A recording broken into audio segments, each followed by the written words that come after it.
Huckleberries are a very unique fruit. While most fruit can be farmed, huckleberries are only able to be gathered in the wild. Many attempts have been made to domesticate the huckleberry, but none have been successful. Huckleberries are indigenous to the inland Northwest in the United States. Their flavor profile is often compared to blueberries, but, in my opinion, blueberries and huckleberries are very different. Huckleberries are much smaller, more purple in hue, and also have a more concentrated and potent flavor. I have personally not found a commercially available huckleberry cider that does not include blueberry juice as part of the ingredients. So for this recipe, I set out to change that, and make my own huckleberry cider. This cider uses a 60-40 blend of Roxbury Russet to Michelin apples. A normal fermentation occurs, and then it is followed by a malolactic fermentation to kind of smooth out all the notes of the cider. Following that, we prepare our huckleberries for backsweetening. To do this, we do a cold maceration. A cold maceration is a process where we add frozen huckleberries to a jar, add some pectic enzyme, and let it sit inside a fridge for about a week. After about a week, there is a good amount of juice inside the bottom of this, and we are ready to make a syrup out of it. All right, we have our wonderful Roxbury Russet and Michelin apple cider that we have made. It's about 7.2%, I think, roughly. We have our huckleberries, which we've been cold macerating for 3 days. And now it is time for us to go through the process of creating a syrup out of our huckleberry juice. All right, so now it's going to be a two-step process with our huckleberries. We're going to go ahead and mash the rest of these huckleberries and get them into as fine of a pulp as we can possibly get. Put them into a saucepan and then produce a simple syrup based off of the overall volume that we're trying to get. We're trying to get 16 total ounces of simple syrup for this recipe to produce about 1.030 final gravity. And we can test that at the end to see if we get close to that. But my initial calculations are saying that it's about 250 grams of sugar with however much volume would be equal to 2 cups. So we might have to add a little bit of water to get it up to that. Importantly, these things have been sitting around inside the skins, getting nice good skin contact, so we expect to have a good tannin level from that. But also, because they've been sitting around here, that these huckleberries may have had some funk on them, so we want to make sure we bring this up to at least pasteurization temperature while we produce our syrup. So we're going to be raising it a little bit higher than typical syrup temperature. We're trying to get to about 170-ish. And then we're going to be combining these two together, putting them into our keg. This is a 1.75 gallon keg. We're going to be putting them into our keg that's been cleaned and sanitized. And we are going to be carbonating it to about 2 to 3 atmospheres of pressure. I think I'm going to stick probably closer to the 2 because it is sweet. And sweeter things tend to have more head when they are carbonated, which means that it's very easy for you to overcarbonate something that has a lot of sugar in it, producing basically just a foamy mess whenever you are trying to bottle it. So we're going to try and avoid that and keep it closer to the 2 atmospheres of pressure. I think that'll probably be pretty nice. Anyway, let's go ahead and get started. Let's see how much volume of juice we have, or rather cider we have now, and make our simple syrup. All right, time to mash some huckleberries. Get our wonderful masher. I think we can get it inside this thing. So I'm going to go ahead and move it to my sanitized measuring cup. All this wonderful juice out of there. So I'm just going to go through and we're going to mash.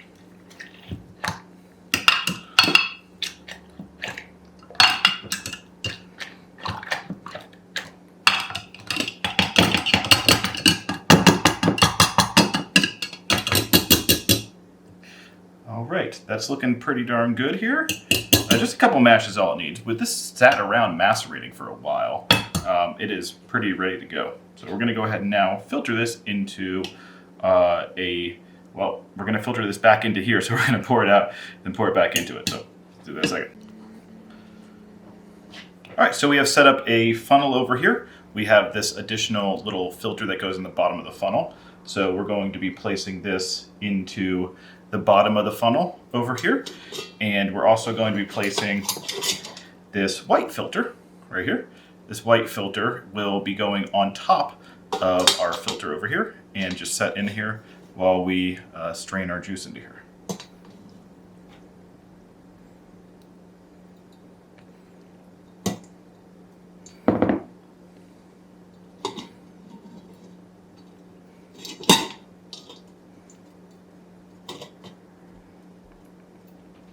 stuff can be quite thick, so we're just going to wait for it to slowly drain into here.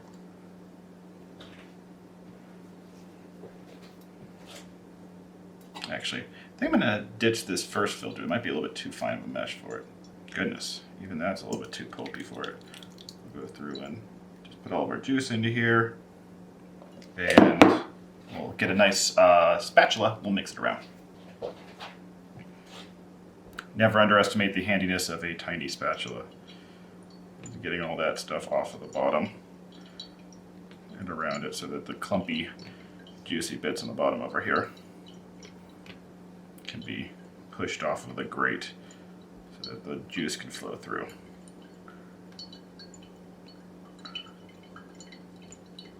Cool. Now we have a bunch of huckleberry mash over here, and we're going to do the same thing again. We're going to move it back into our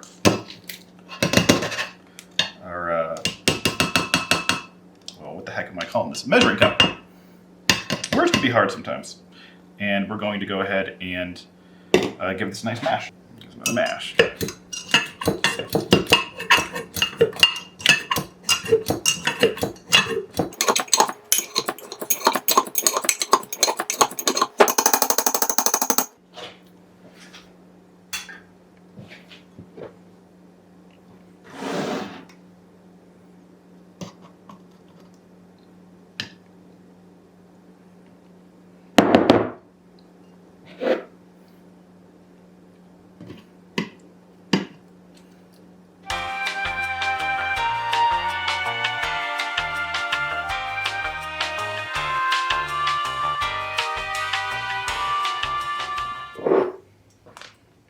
Gonna let this transfer that over here. Wipe down our surface because this is really can stain very easily on white surfaces. For our syrup, we add an additional 250 grams of sugar to our juice that we get out of our 1 quart of huckleberries. We bring the juice to just a simmer and then strain out the remaining seeds from the juice. This creates about 2 cups of backsweetening syrup, which we add to our Roxbury Russet Michelin apple cider. Before backsweetening, we stabilize the cider with 75 parts per million potassium metabisulfate and 125 parts per million potassium sorbate. Next, we add the backsweetened cider to the keg and let carbonate at 2 atmospheres of pressure.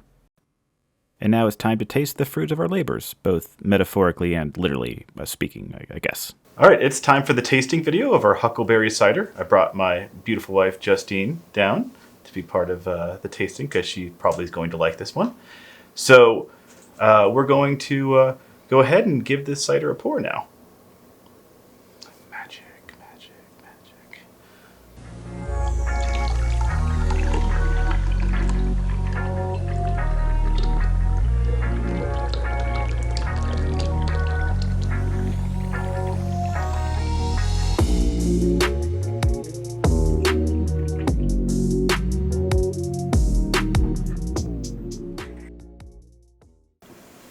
Oh, like we poured it. Yes.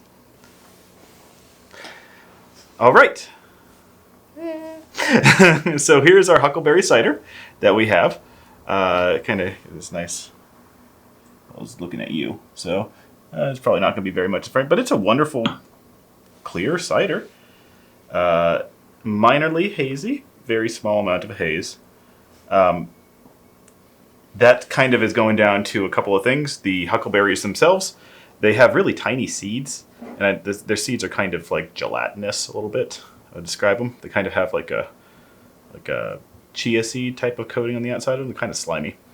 And the other part is that this is the base that we used here was a bittersweet cider that has higher in tannin content, so it's kind of a little bit more cloudy than normal. So,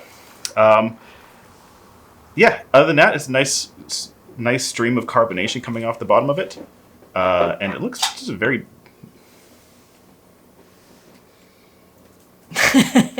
She's a good girl.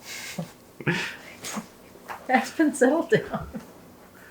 Now that Aspen has settled down, we have a wonderful, mostly clear cider. It's a minorly hazy. That's probably coming from the huckleberries or the cider base. Hard to say. But it's mostly clear, which is nice. Overall, appearance-wise, I would give it probably like 90% clear, which is very good. Kind of lightly reddish color, which is wind.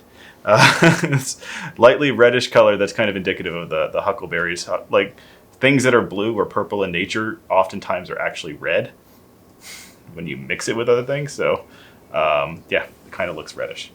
So anyway, I'm very curious. Let's go ahead and give it an aroma evaluation first.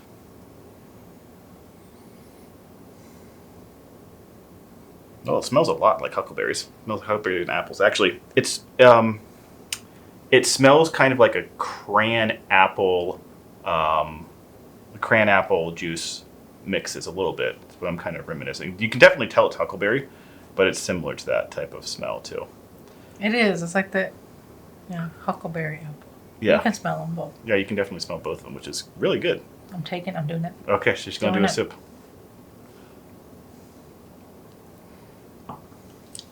That's really good.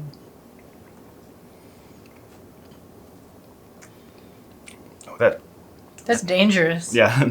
So this is the final gravity of this was, so we fermented out a 6.5 to 6.8% cider, and we backsweetened this up a little bit with some syrup. The final gravity we got to this was about 1.010 after backsweetening. With huckleberry syrup? Yeah, with huckleberry syrup. Oh. So that means that that amount of alcohol got diluted by approximately 1/9. So if you remember your basic chemistry classes, volume times concentration plus volume times concentration equals output. So just basically 8/9 of that would be the amount of alcohol. So with that in mind, I think it's roughly about, you take about roughly 10% off. So it's a little bit under a 6% cider is what my estimation would be. Yeah, but it's very drinkable.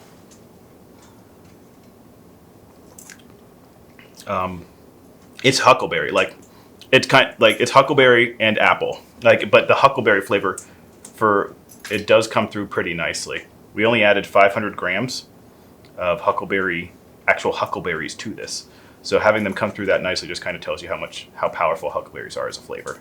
They're not blueberries. Huckleberries are powerful. They're a powerful flavor. Yeah, the mighty berry, the little tiny ones. They're very mighty. Huckleberries are kind of oftentimes blueberries get used to extend the huckleberry flavor. And if you've ever had a huckleberry before, which is kind of hard to describe what a huckleberry tastes like, it doesn't taste like a blueberry. The closest relative is a blueberry, but it doesn't taste like a blueberry. So when people extend like huckleberry ciders, and I think One Tree has a huckleberry cider, where the first ingredient after the hard cider is blueberry concentrate. So it's not the same flavor, people. It's not. This is a long rant to say that huckleberries and blueberries are not the same thing. You feel very strongly. I feel very strongly about this. Living in the inland Northwest, huckleberries and blueberries are not the same flavor. They are not, and you can't just use blueberry to replace huckleberry. It doesn't work. So anyway, this tastes like huckleberry, which is good because that's what it's huckleberries, and it shouldn't taste like blueberries. So if you ever have a chance, I like the One Tree Huckleberry Cider, but I know they're gonna see this video and they're gonna be like, "Whoa." I highly doubt they're going to even watch this video. Some random YouTuber on One Tree Cider. Yeah. If you see this, just taking shots at your huckleberry cider over here, being elitist. It's a good cider. It's just not huckleberry. It's called a blueberry cider. It's what it is. It's a blueberry cider with some huckleberries in it. So yeah, that's overall evaluation. It's sweet, but not like overwhelmingly sweet. It's not like apple juice levels of sweetness. It is sweet. It is not very tannic, but there is definitely something there to keep the flavor lingering in your palate. So it's a very well balanced cider. Honestly, it's a nice level of carbonation, nice amount of huckleberry flavor. The apple flavor is still there. Smells like apple. Smells like huckleberries. What more could you want? It is maybe a little bit more acid. It's very smooth because this one went through malolactic fermentation. So it's very, very smooth. It's very easy to drink. So maybe a little bit more acid to kind of give it that kind of crisp bite. But I think it's actually pretty good as it is. That'd be my only kind of criticism. All right, so I guess we'll give it a rating now. Yeah. What are your opinions on it? What did you taste? What is your impressions of this? Because I was just rambling for a bit. Me first. No, I mean, well, like just I like it. I don't know all the weird cider terms that you always use, but it was tasty. I would buy this at a bar. She doesn't drink very much. I would buy this. Yeah, it's very good. Okay, so yeah, we'll just go on 3, 2, 1, then go. We'll say a rating. Okay. All right, out of 10. Okay. All right, 3, 2, 1, 10. 11. Oh, an 11. Wow. That's some good stuff. This is a really good cider. I'm not going to give it like BJCP evaluation because I'm not going to submit this to competition. These are the kind of brews that I do that are... when I brew something for competition, I try and make a lot of it so I can enjoy it. I was only able to make 1 gallon of this because Huckleberries, if you are unaware, a pound of Huckleberries is like $30. And you only get them 1 time a year. So we were lucky enough to have one of my coworkers, give us 500 grams of Huckleberries, a quart, because they sell them in volume, not by weight. But they're roughly a quart of Huckleberries were put into here, and that roughly is 500 grams. And yeah, it's very expensive to make this. So if I wanted to make a 5-gallon batch of this cider, it would be over $150 for just raw fruit ingredients for a 5-gallon batch, which is a lot. It's a lot of money to make this. So no, this is not going to a competition. This is going to be a fun little thing for friends and family. Unless I get a lot next year. So it's for me. For Justine. But anyway, that's going to do it for the day. I really hope you enjoyed this. If you have access to Huckleberries, go ahead and give this recipe a try. It's kind of difficult to make because you need to have that bittersweet base. But if you take a look at one of my British Humor cider videos, those use a store-bought and More Beer, which is a distributor of homebrewing equipment. It uses their stuff to make a base. You can make a bittersweet base and then just make the Huckleberries too, so you can have this kind of whenever you are able to acquire Huckleberries rather than acquire both Huckleberries and specialty apples to do this. Because I think any bittersweet base should do pretty well for this. Anyway, that's going to be all. Cheers. Happy cidering. All right, that's really good. Tastes like jam. Jam!